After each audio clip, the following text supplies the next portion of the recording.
With Season 3 of Star Wars Rebels on the horizon, I thought it'd be a perfect time to go back and rewatch the series start to finish and take a retrospective look at what we have so far and where the series came from. So on this video, I will give you my review of Star Wars Rebels Season 1.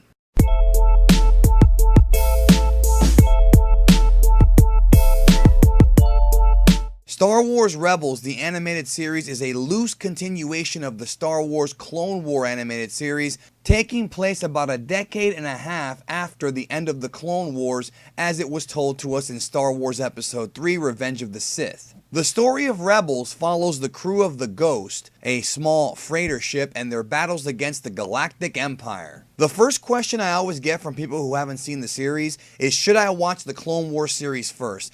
The answer to that is no. Even though the Clone Wars series does help a little bit with some of the side characters, you don't really need to watch Clone Wars before you watch Rebels. What I found very interesting about this series in comparison to Clone Wars is that when the Clone Wars series was coming out, it focused on characters that we were already familiar with. We already knew what the end game was going to be with Anakin, Obi-Wan, Yoda, and whatnot, but I feel the Clone Wars series actually enhanced those characters and made them more likable and more understandable. But with Rebels, we've got a whole new team of characters that Disney and Lucasfilm are trying to get us to kind of fall in love with, and it presents a new challenge, but at the same time, it presents a more fun story because we don't know the fate of these characters. We don't know what's going to happen. We don't know where they're going to end up. But of course, as expected, the series does fill the void for longtime Star Wars fans by having numerous cameos appear. In Season 1, we have familiar favorites like Lando Calrissian, Grand Moff Tarkin, C-3PO and R2, and a whole bunch of others that you knew and you grew up with making cameos in the series. As far as the new characters go, to me the two most interesting characters are the main character, Ezra Bridger, as well as Kanan. And really, I feel that the episodes that center around these characters, the growth of their friendship, their deeper understanding of the Force and of what's going on in the galactic-wide politics, to me are the best episodes of Season 1. Ezra can best be described as Space Aladdin. I mean, he looks like Aladdin, he acts like Aladdin, he even sounds like Aladdin, and funnily enough, in the first episode, he's actually referred to as a street rat. So, is this Disney's influence on Star Wars? I don't know, but it does seem like quite the coincidence. And then we have, of course, Kanan, who's voiced by the legendary Freddie Prinze Jr., and Kanan's character is pretty much one of the final remaining Jedi after the Clone War. He was a Padawan during the Clone War. He saw his master die, which is something that he has to deal with in his own head. And as this series progresses, we start to see that Ezra is Force sensitive, and Kanan takes it upon himself to train Ezra into possibly becoming a Jedi in the future. But what I think is really interesting about Kanan's character is the fact that even though he's a Jedi Knight, he's not very well experienced and is definitely far from being a Jedi Master, so his training of Ezra tends to stumble quite a bit. He doesn't seem too sure of himself or too confident in himself. And to me, that creates a more interesting character. He's not just a know-it-all. He's not just a sage. He's actually struggling himself to become closer to the Force. And he trains Ezra because he knows that the Jedi are an extremely low number at this point of the Star Wars saga. So he knows that every little bit counts. And because Ezra does have an untapped potential, the Rebels need every ally they possibly could find in this impossible battle against the Empire. With Ezra's character, there are some similarities between Ezra, Rey, and Luke from the films. Ezra's quest is to find out the fate of his parents, which becomes an overarching theme in Season 1 but doesn't really get resolved until Season 2. A lot of the familiar archetypes from the Star Wars films are prevalent in Star Wars Rebels. We've got the Jedi who's struggling to figure out himself and find himself. We've got the smuggler slash thief trying to find out his fate of his parents. We've seen these kind of archetypes before. We've even got an R2 unit named Chopper. And then we have, of course, Zeb, who's actually voiced by Steve Blum, who at one point voiced Goku in the 1997 Dragon Ball GT Final Bout extremely rare video game. And Zeb is pretty much like the Chewbacca of the group.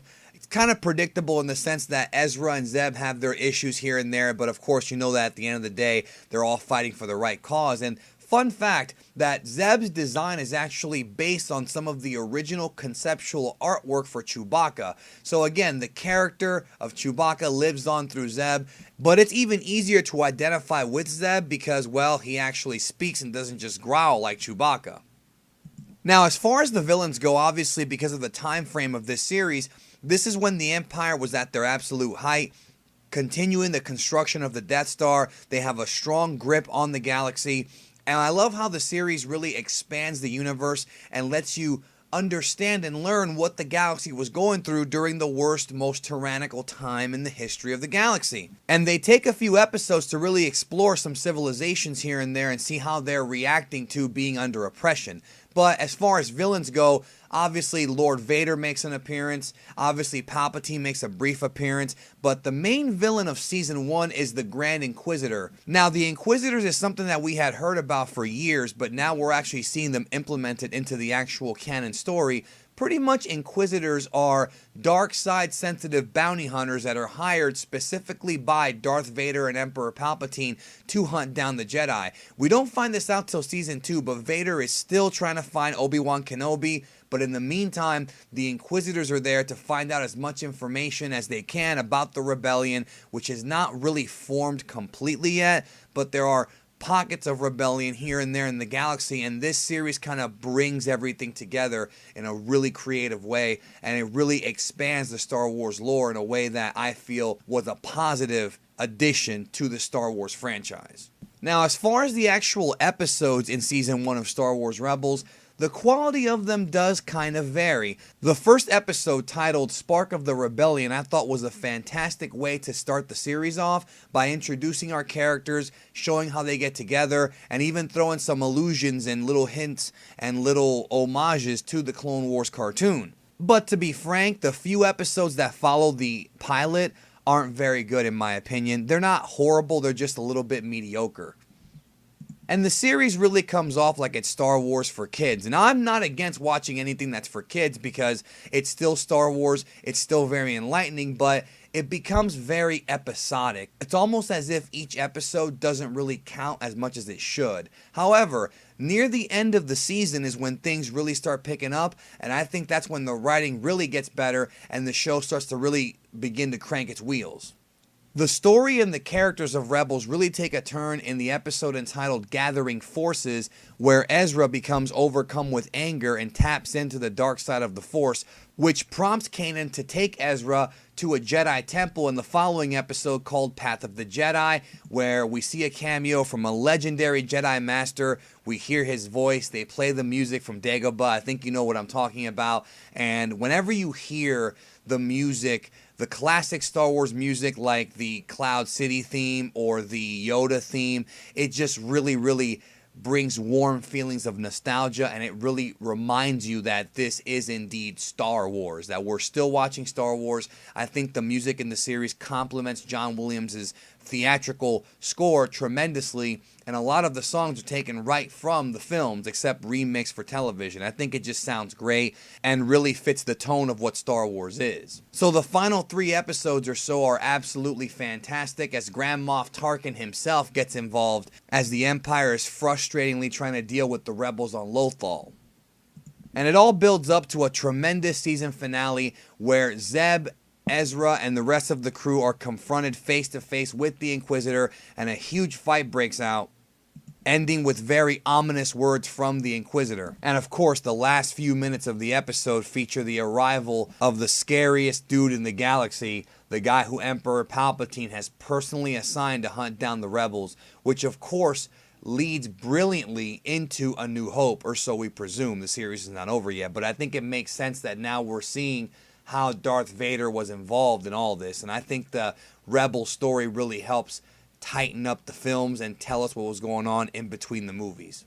So if you're a fan of Star Wars, you definitely have to check out Star Wars Rebels. I recommend giving it a watch at least once. The few episodes in the middle were a little bit drab, but it really picks up near the end. And I'm still currently rewatching season 2 as of this video, but season 2 seems to be a lot better. With season 3 coming, I'm very excited to see where the story goes and how it's going to tie into the upcoming Star Wars Rogue One film.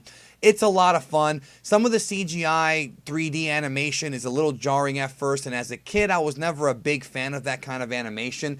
A lot of my friends used to like shows like Reboot and Beast Wars, and I was never a big fan of them. But the quality in the production of this is much, much, much better. It's much easier to watch, and the characters might take a little bit of time to get used to, but once you get used to it, the characters are awesome. Ezra's fun to watch. Kanan is my favorite character in the whole series, and it just gets better and better from there. So check out Star Wars Rebels Season 1, and may the Force be with you.